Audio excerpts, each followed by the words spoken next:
श्री शिवाय नमस्तुभयम। दोस्तों, जैसा कि आप सभी लोग जानते हैं कि 29 दिसंबर 2025 सोमवार के दिन यहां पर पौष महीने की शुक्ल पक्ष नवमी तिथि पड़ रही है।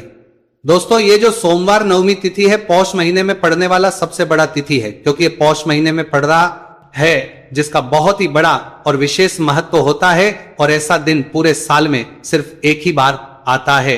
और दोस्तों, आप सभी लोग जानते हो कि 29 दिसंबर पौष महीने के सोमवार नवमी तिथि का अगर सबसे बड़ा कोई उपाय है तो वह सात्य चने की दाल वाला उपाय। तो दोस्तों, इस पौष माह का सोमवार नवमी तिथि के दिन आप लोगों को इस सात चने की दाल वाला उपाय को जरूर करना है। बहुत सारे लोग होंगे जिन लोगों ने इस उपाय को ना किया हो, मतलब पूरा साल निकल गया और उन्होंने किसी भी दिन इस सात चने की दाल वाला उपाय को ना किया हो। पर दोस्तों, आप पास एक आखिरी मौका बचा हुआ है, जो कि 29 दिसंबर पौष महीने के सोमवार नवमी तिथि के दिन।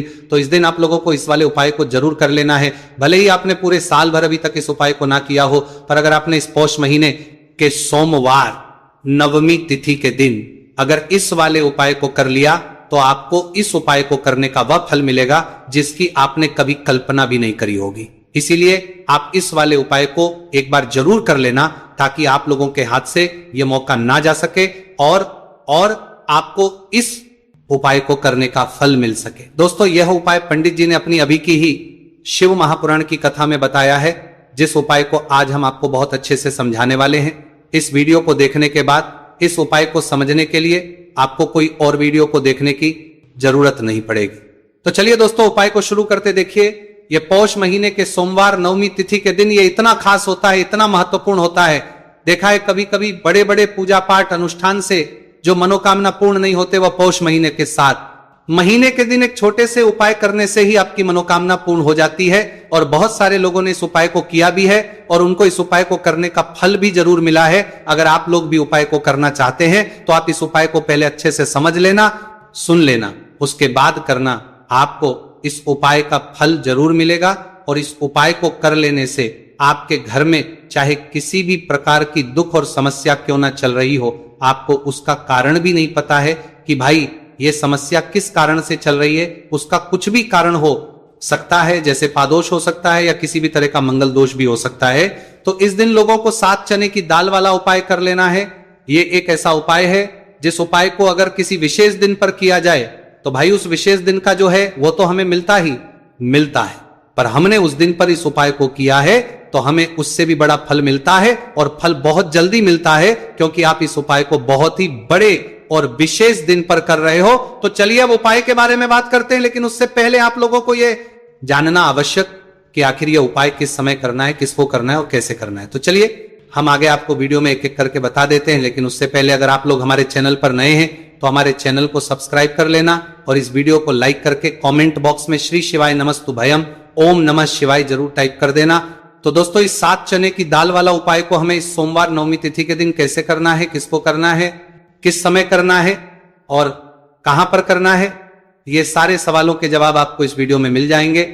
और जो ये वीडियो देखेगा भाई, उसको सात चने की दाल वाला उपाय जरूर करना चाहिए, क्योंकि इस दिन सात चने की दाल का भी बहुत ही बड़ा और विशेष महत्व होता है।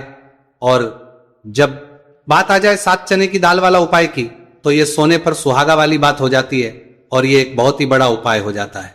इस पौष महीने के सोमवार नवमी तिथि का तो अब इस सात चने की दाल वाला उपाय को आखिर करना किसको है, सबसे पहले हम लोग वो बात जान लेते हैं। तो देखो, घर की जो बड़ी माताएं बहनें होती हैं, उन माताओं बहनों में से कोई भी एक बड़ी माता बहन इस वाले उपाय को कर सकती है। और दोस्तों, अगर आप चाहे तो अपने घर में से सभी सदस्यों को भी इस उपाय को करवा सकते हैं। अगर किसी व्यक्ति की खुद की कोई मनोकामना है, खुद की कोई दुख और परेशानी है जो कि वो अपने लिए ही करना चाहता है इस वाले उपाय को, तो वह खुद अपने भी कर सकता है। बाकी अगर कोई घर में से ऐसा है जो कि अपने पूरे घर परिवार की सुख और शांति के लिए यह वाला उपाय करना चाहता है, तो भाई वो भी कर सकता है, उसमें भी कोई दिक्कत वाली बात नहीं है। कहने का मतलब यह है कि इस पूरे उपाय को हर एक सदस्य भी कर सकता है और पूरे घर परिवार के सदस्य के लिए घर की बड़ी माताओं बहनों में से कोई एक माता बहन भी कर सकती है। माताएं बहनें अगर घर में उपस्थित ना हो या वो ये वाला उपाय ना कर पा रही हो, तो फिर घर का कोई बड़ा सदस्य भी इस सात चने की दाल वाला उपाय को कर सकता है, चाहे फिर वो पुरुष ही क्यों ना हो, उसमें कोई भी दिक्कत वाली बात नहीं है। सात चने की दाल वाला उपाय को आखिर इस उपाय को हमें किस समय करना है, सुबह के समय करना है कि शाम के समय करना है? तो देखो, इस वाले उपाय को आप लोग सुबह के समय भी कर सकते हो और शाम के समय प्रदोष काल में भी कर सकते हो। अब अगर आपकी भाई सब सबसे उत्तम समय कौन सा रहेगा इस 7 चने की दाल वाला उपाय को करने का, तो हम आपसे बस यही कहेंगे कि इस उपाय को आप सुबह के समय करेंगे तो ज्यादा बेहतर होगा। बाकी अगर प्रदोष काल शाम के समय भी करेंगे तो भी अच्छा होगा, उसमें कोई भी दिक्कत वाली बात नहीं है।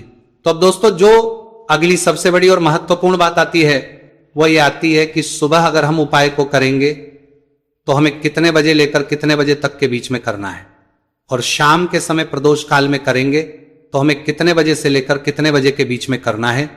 तो देखो, सुबह जितनी जल्दी हो सके आप उपाय को करने की कोशिश करना। बाकी अगर किसी कारणवश लेट भी हो जाओ, थोड़ी देर भी हो जाए, तो 10 या 12 बजे तक भी आप उपाय कर लेना, पर 12 बजे से ज्यादा देरी ना हो, ठीक है, इस बात का ध्यान रखना। उसके बाद में दोस्तों, अगर शाम के समय प्रदोष काल की बात करें, प्रदोष काल का जो होता है वह शाम के 6 बजे से शुरू हो जाता है। मतलब शाम के 6 बजे से लेकर 7 बजे के बीच का जो समय होता है, यह समय प्रदोष काल का समय होता है। उपाय को 7 या 8 बजे के बीच में भी कर सकते हो, मतलब शाम के 6 बजे से रात 8 बजे के बीच में आप कभी भी इस वाले उपाय को कर सकते हो, उसमें कोई भी दिक्कत वाली बात नहीं है। देखो, हम सभी जानते हैं कि अभी पौष मास का पवित्र महीना चल रहा है और पौष मास के महीने की नवमी तिथि सोमवार के दिन पड़ने वाली है। यह नवमी तिथि है जो कि 29 दिसंबर के दिन पड़ने वाली है।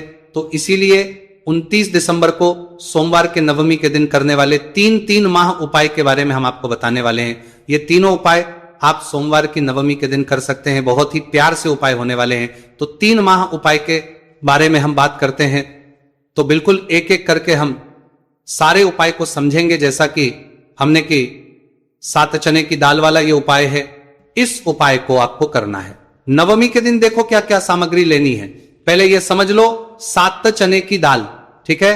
चने की दाल खंडित नहीं होनी चाहिए, और शनि की चयन की दाल जो भी व्यक्ति भगवान शिव के ऊपर सोमवार नवमी तिथि के दिन अर्पित करता है तो वह स्वर्ण ही भगवान शिव को अर्पित करता है। अगर वह स्वर्ण भगवान शिव के ऊपर अर्पित नहीं कर सकता, नहीन की दाल अर्पित करते हैं, तो आपके जीवन का भाग्य जो है वह उदय हो जाता है। यानी कि पूज्य गुरुदेव ने बिल्कुल से कहा है कि अगर आप चने की दाल अर्पित करते है ना, तो आपके भाग्य का उदय होता है, किस्मत चमकते गज जाती है। तो देखो क्या करना है, बहुत ध्यान से समझना। तांबे के पत्र के अंदर जल लेना है, ठीक है। साथ में एक स्टील की कटोरी के अंदर थोड़ा सा डालना, थोड़ा सा गुड़ डाल देना, ठीक है, गुड़ डालना, ठीक है। गुड़ वाला पानी बना लेना है, ठीक है। साथ में लेना है आपको 7 चने की दाल, ये तीनों चीज लेकर के आपको जाना है भगवान शिव के मंदिर में। देखो, सोमवार नवमी तिथि के दिन सुबह से लेकर के शाम तक जब आपकी इच्छा हो तब आप भी उपाय कर सकते हैं। अब आपको क्या करना है, सबसे पहले क्या करेंगे, जो चने की दाल है, चने की दाल को आप गुड़ वाला जो जल है ना उसके अंदर आपको डाल देनी है। साथी की दाल ले रहे हैं या 3 चने की दाल भी ले रहे हैं ना, तो आपको गुड़ वाले जल के अंदर डाल देनी है, थोड़ा सा ही गुड़ वाला जल देना, ठीक है। और जब गुड़ वाले जल के अंदर आप डालोगे ना, तब आपको बृहस्पतिवार महादेव का स्मरण करना है। देखो, बृहस्पति ईश्वर महादेव का नाम लेते हो ना आप, तो गुरु ग्रह मजबूत होता है, और गुरु ग्रह मजबूत होता है ना तो आपको आपके भाग्य का साथ मिलता है। यानी कि जो भी आपको भी कम कर रहे हो ना तो उसमें आपको मिलती है, ठीक है। क्या करना है, चैन की दाल डाल दी।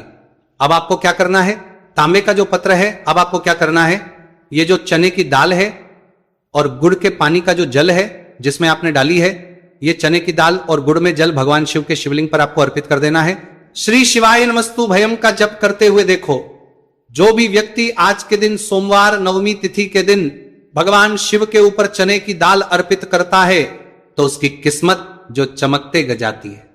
देखो, जो भी आप व्यापार कर रहे हैं आज, जैसे कि आप कपड़े का व्यापार कर रहे हैं या सोनी चांदी का व्यापार कर रहे हैं या किसी भी चीज का व्यापार कर रहे हैं, आपको आपके व्यापार का स्मरण करना है और उसके बाद श्री शिवाय नमस्तु भयम का जप करते हुए आपको अर्पित करना है।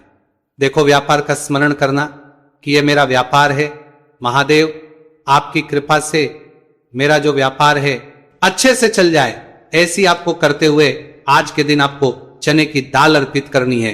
इस प्रकार से यह उपाय करना है। जो 1 लोटा जल लेकर के आए हो ना, वह देखो उसमें क्या करना है। आपको सबसे पहले गणजी वाले स्थान पर, फिर कार्तिकेय जी वाले स्थान पर, फिर माता अशोक सुंदरी वाले स्थान पर, फिर पार्वती माता के हस्तकमल में, फिर भगवान शिव के शिवलिंग के ऊपर आपको अर्पित कर देना है। बस इतना सा उपाय करना है। आपका जो भी व्यापार बैंड भी हो गया होगा या बैंड होने के कागर पर भी होगा, तो ये उपाय एक बार करके देखिए, निश्चित ही आपको फायदा जरूर मिलेगा। आपके जीवन के सारी कठिनाई है जो है वो महादेव जरूर करेंगे। तो ये हो गया पहले उपाय। देखिए अब हम बात करते हैं दूसरों की। आपके जीवन में, आपके घर में कोई भी परेशानियां हैं, कोई भी तकलीफ है, वो महादेव स्वयं ही इसे दूर कर देंगे। बहुत ही प्यार सा उपाय है। सोमवार नवमी तिथि के दिन करना है। आपको लेना है पीला चंदन, ठीक है। थोड़ा सा कटोरी के अंदर पीला चंदन लेना है, साथ में तांबे के पत्र के अंदर जल लेना है। देखो बहुत ही प्यार सा उपाय है। अब आपको क्या करना है, महादेव के मंदिर में जाना है और उसके बाद देखो ये आपको 7 बिंदी वाला ये उपाय है। 7 बिंदी वाला आपके घर की सारी परेशानियां कासन को दूर करने वाला है। ये मैं आपको सोमवार नवमी तिथि के दिन शाम के समय, प्रदोष कल के समय करना है। देखो प्रदूषण का समय आपको सबको मालूम है ना। देखो पूज्य गुरुदेव हमेशा कहते हैं कि प्रदोष कल का जो समय होता है वह सूर्यास्त के 45 मिनट पूर्व शुरू हो जाता है और सूर्यास्त के 45 मिनट बाद तक राहत है। अब देखो 7 वाला ये उपाय है। आपको क्या करना है, आपके सीधे हाथ की चिट्ठी उंगली के पास वाली उंगली है जिसे अनामिका उंगली कहते हैं, ठीक है। अनामिका उंगली का ही उपयोग आपको करना है। देखो क्या करना है, सब पहले आपको गणेश जी वाले स्थान पर एक बिंदी लगानी है, ठीक है। फिर उसके बाद वापस से चंदन के अंदर आपकी उंगली जानी चाहिए, फिर और कार्तिक जी वाले स्थान पर अर्पित करना। फिर चंदन की कटोरी के अंदर उंगली जानी चाहिए, फिर माता शुभ सुंदर वाले स्थान पर पित्त करना। देखो कई लोग क्या करते हैं कि गणेश जी पर लगा दी, कार्तिकेय जी पर लगा दी, फिर अशोक सुंदरी पर लगा दी, यानी कि बार बार डब्बों का नहीं है उंगली, ठीक है। तो ऐसा नहीं करना है। आपको समझ में आई आपको बात। आपको डब्बोक है उंगली, ठीक है। आपको गणेश जी वाले स्थान रिपीट कर दी, कार्तिकेय जी वाले स्थान पर कर दी, तीसरी जो है माता अशोक सुंदरी वाले स्थान पर अर्पित कर दी। देखिए चौथी जो है वो पार्वती माता के हस्तकमल के वहां पर करनी है। 5वीं जो है वो आपको जलधारी के बिल्कुल कोनी में आपको अर्पित करना है। फिर उसके बाद भगवान शिव के शिवलिंग के पीछे तरफ आपको ये कोनी में अर्पित करनी है, जो जैसे जलधारी की कोनी में अर्पित करिए का विपरीत जो शिवलिंग के पीछे ये रहा है ना, वहीं पर कोनी पर अर्पित करनी है। लेकिन तुम्हें एक टिक्की जो है भगवान शिव के शिवलिंग पर आपको अर्पित करना है। श्री शिवाय नमस्तु भयम का जप करते हुए आपकी जीवन की जो भी परेशानियां हैं, घर के जो भी क्लेश है, वह सब दूर हो जाए, ऐसी कामना करते हुए आपको टीके लगा देनी है। और अंत में 1 लोटा जल जो आप लेकर के आए हैं वो भगवान शिव के शिवलिंग पर श्री शिवाय नमस्तु भयम ओम नमः शिवाय का जप करते आप अर्पित कर सकते हैं। तो बहुत ही प्यार सा उपाय था। देखो 7 बिंदी वाला ये उपाय था। तो इस प्रकार से आपके उपाय कर सकते हैं और आपके जीवन की सारे निया घर के सारे के लिए जो है वो दूर हो जाएंगे। घर में खुशी आएगी और आपके भाग्य का दय होगा। हमने 2 उपाय के बारे में बात कर ली। अब हम बात करते हैं तीसरी उपाय की। इस उपाय के लिए आपको मंत्र, एक बेल पात्र लेना है, ठीक है। बेल पत्र ले लिया, साथ में लेना है आपको पीला चंदन और उसके साथ में लेना है तांबे के पत्र के जल। ये तीनों चीज लेकर के भगवान शिवा के मंदिर में आपको जाना है। आगे आपको बात समझ में। अब इस उपाय को समझना, ये जो बेलपत्र है या बेलपत्र आपकी जो भी इच्छा है वह बोल करके माता अशोक सुंदरी के स्थान पर आपको टच करना है, ठीक है। रखना नहीं है, टच करवाना है। टच कैसे कराओ, गडंडे का जो हिस्सा होगा वो जल्लाद की तरफ होगा और पेट का हिस्सा महादेव की तरफ होगा। टच करके वापस से उठा लेना और के बाद जो पीला चंदन लेकर के आए हो ना, पीली चंदन की एक टिकी, आपको ये जो तीनों पत्तियां के बीच में जो दांडी है ना, यहां पर आपको पीले चंदन की टिकी जो है आपको लगा देनी है। आपकी जो भी मनोकामना है वो बोल करके गई आपको बात समझ में। और उसके बाद ये जो बेलपत्र है महादेव के शिवलिंग के ऊपर अर्पित करना है। डंडे का हिसाब जलधारी की तरफ होना चाहिए। देखो आपकी जो भी मनोकामना है, विशेष मनोकामना, वो आपको बोलना है इस सोमवार नवमी के दिन। देखो जब आप अशोक सुंदरी वाले स्थान पर रखोगे तभी आपकी मनोकामना बोल करके उठाना। फिर उसके बाद भगवान शिव के शिवलिंग पर आपको चंदन लगा करके अर्पित कर देना है। तब भी आपको जल जो है वह आपको इस बेलपत्र के ऊपर आपकी जो भी कामना है वह बोल करके अर्पित कर देना है। जो भी व्यक्ति 29 दिसंबर पौष महीने के सोमवार नवमी तिथि पर पीला चंदन भगवान शिव के शिवलिंग पर इस प्रकार से करता है तो उसके भाग्य का उदय होने लगता है। तो ये उपाय भी आप कर सकते हैं। तो दोस्तों